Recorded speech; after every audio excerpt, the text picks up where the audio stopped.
Alama, before I bring the next caller, I don't know what you did to Adnan Rashid. He is so scared of you. He is in so much fear. He's calling you out like 2 hours ago. He released a clip saying, I'll debate with you on Khamenei, I'll defend Khamenei. And he should be defending Omar Khattab. Can you call out on that, please? Because he So, just released a so, clip. so he is being infantile. He's being a child. So we didn't expect anything but to be an infant from Adnan Rashid. You want to debate someone? Not Adnan Rashid is running away. It's obvious. Just to that he has mentioned that I should debate him on Khamenei. Khamenei is not some critical topic between Shias and Umaris.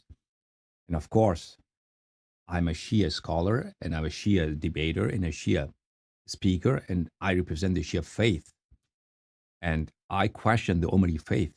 Our debate, our discussion has to be on key matters of difference between Shia and Umaris. So Adnan Rashid is running away. It's obvious, and that was expected of him. However, if there are scholars in the Umari world who dare to speak with me and debate me, I would like to speak with them on the question of Tawheed, on the question of Allah's sifat. That's very important. Physicality of the Lord, especially in the in the Wahhabi tradition and the Salafi tradition. That we believe that they actually worship a monster. They believe in an idol. They are idol worshippers. They're not muwahideen. They are mujassima.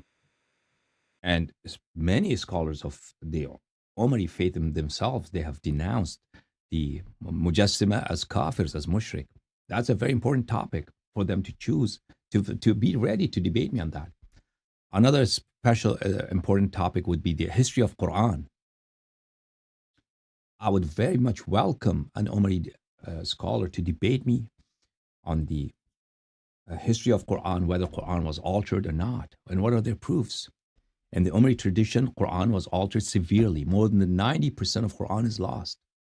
Per mutawatir ahadith in Bukhari and Muslim. And I'm not joking. Per mutawatir ahadith in Bukhari and Muslim, about 90% of Quran is lost. And I'm ready to prove that. I would dare any Umari scholar to come and reject my arguments in a fair and moderated debate. Then an important discussion would be the question of Nabi sallallahu alaihi wasallam. Nabi sallallahu alaihi wasallam is denigrated so much, disrespected so much, insulted so much in Umari ahadith, so much so that even he is not a Muslim anymore. So many material exists in the Umari books sufficient for the takfir of the Nabi sallallahu alaihi wasallam. Let alone he's not infallible. He is very much a person who commits major sins. Not only that, but after his nubuwwah, his kufr. Is there any Umari there to come and defend the Nabi sallallahu alaihi wasallam as he's portrayed in Umari ahadith? I doubt if anybody would come. Another topic that I would like to discuss with the Umaris would be the Shia concept of imama and Umari concept of imama. The theory of imama between the two nations, between the two congregations. And this is what divides us. Really, the key divide between us is imama and khilafah.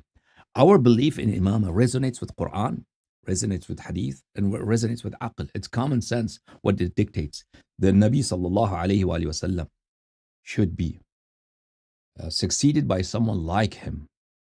And Nabi sallallahu alayhi wa sallam and Allah subhanahu wa ta'ala should have a say who would be appropriate for Nabi sallallahu alayhi wa sallam to be replaced with.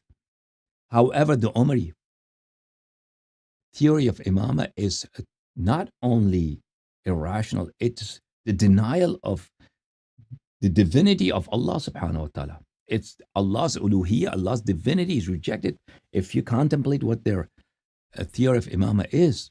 And Nabi sallallahu alayhi wa sallam as a prophet, as a sane person, a person with common sense, is totally rejected and denied for theory of Umari imama. So the theory of imama between us is a very contentious issue. I'd like to discuss what do each school has to say about the theory of imama.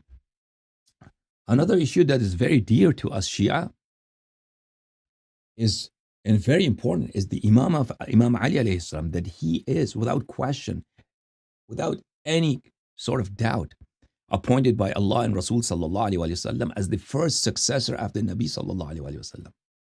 We are ready to prove this from multitudes of ahadith from their books and the verse of the Noble Quran. So this is a very important question. On the other hand, Amir al-Mu'mineen alayhi salatu wasalam, on the one hand, being the undisputed, to be proven without any doubt that he is the successor of the Nabi sallallahu alaihi wasallam, appointed by Allah subhanahu wa ta'ala and Rasul sallallahu alaihi wasallam. On the other hand, we are ready to prove that Abu Bakr and Omar's khilafah is kufr. Their khilafah and their imamah cannot be justified, but on the grounds of apostasy. We would like to discuss that. Another very important topic between us and the Umaris is that we have plenty of proof from Quran and Sunnah that Ahlul Bayt alayhim salam does not include the wives of the Nabi sallallahu alayhi wa sallam. Ahlul Bayt are the 5 holy beings and the 9 imams thereafter, and they are ma'asum. They're above and beyond any sort of sin or mistake. They're just like the Nabi sallallahu alayhi wa sallam. We would welcome a debate from the Umari side on this topic. There is who are Ahlul Bayt and whether they're ma'asum, whether they're infallible. Their character being so impeccable, so perfect that no any sort of sin or mistake could be conceived in them. Another topic that's very dear to us that we would like to discuss between us and the Umari, that Abu Bakr, Umar, Uthman, Aisha were kafirs, apostates from the deen. They were worst munafiqs. They always pretended to be Muslims, but their actions and their sayings and their character belied their iman, their Islam, their faith in Quran, their faith in the hereafter, their faith in the Nabi sallallahu alaihi wasallam. So that would be a very important topic to discuss. Whether, on the one hand, Ahlul Bayt alayhim salam are infallible, so impeccable that no sin could ever be seen in them. They would never commit any minor, even a minor sin. On the other, you have these individuals who have time and again, have said things, done things that only an apostate would say or do these things. So this is a very important topic. Another important topic that we would like to discuss, all these bid'at in Umari madhab, their wudu is against Quran. Their talaq is against Quran. Their tarawih is against Quran. The time of their prayers for Maghrib and Iftar in the month of against Quran. Another important topic that we would like to discuss is who killed Uthman? Did Aisha have a hand? Did Talha and Zubair, did they have a hand in the murder of Uthman, the 3rd caliph? So these are key issues. These are important issues that I've suggested. And of course, Adnan is nothing. Adnan, I do not expect from him but jokes, but ridicule. And it would be a mistake to take him seriously. However, my audience, there are many youth, many educated people who always watch me, and my message will go to them. So these topics that I've mentioned, maybe I did not count them, but 1, 2, 5, or 7, or 8, or more or less. I would wait for any Omari to come who could be considered a scholar or a person of learning to discuss with me and debate with me. Inshallah, I'd very much welcome that. But as far as Khamenei goes, that topic is not worth my time. Thank you, brother.